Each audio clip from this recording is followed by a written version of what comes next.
સાહેબ દુનિયાની માલિકા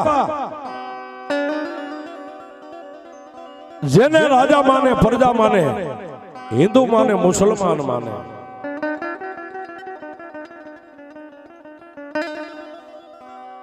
પણ દુનિયાની માલિકા જેને મેલડીને નથી જોઈ સાહેબ, જેને મેલડી હારે કોઈ નાતો નથી, કોઈ નિસ્બત નથી, મેલડી કેવી છે એને ખ્યાલ નથી સાહેબ. આયા નહીં, મોરબીની બાજુમાં માળિયા ગામ છે. માળિયાની માલિકા જે ઇસ્લામ ધર્મને માનતા મિયાડા અને એના યુવાનોને કાને વાત પડી કે દુનિયાની માલિકા એક હિન્દુની એક મેલડી છે. મેલડી કેવી છે?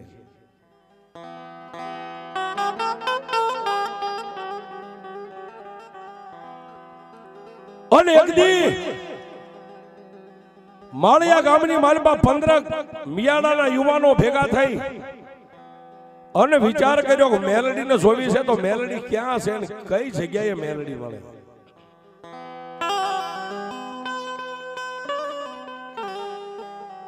કોઈ માણસે કીધું કે જો મેલડીને જોવી હોય ને તો ચંડમુંડ મારણ શક્તિ વરણ ધર વિકરાળ તન નમો આધિ નારાયણી તું વિશ્વરૂપ સો વિરાટ.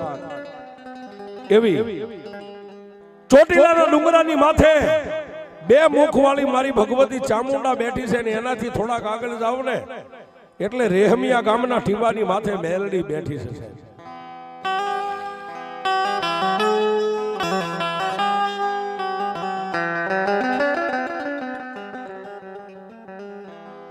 જો મેલડીને જોવી હોય તો રેહમિયાની માલિકા જવું પડે અને રેહમિયાના ટીંબે એક હિન્દુના આંગણે મેલડી બેઠી છે.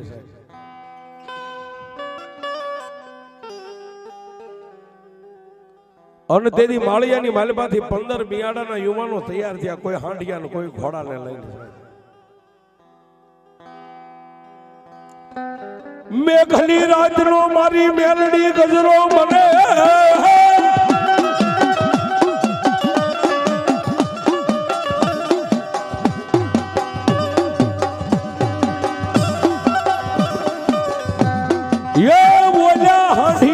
ઘોડાને લઈ મારી મેલડી હાલ્યા આવે.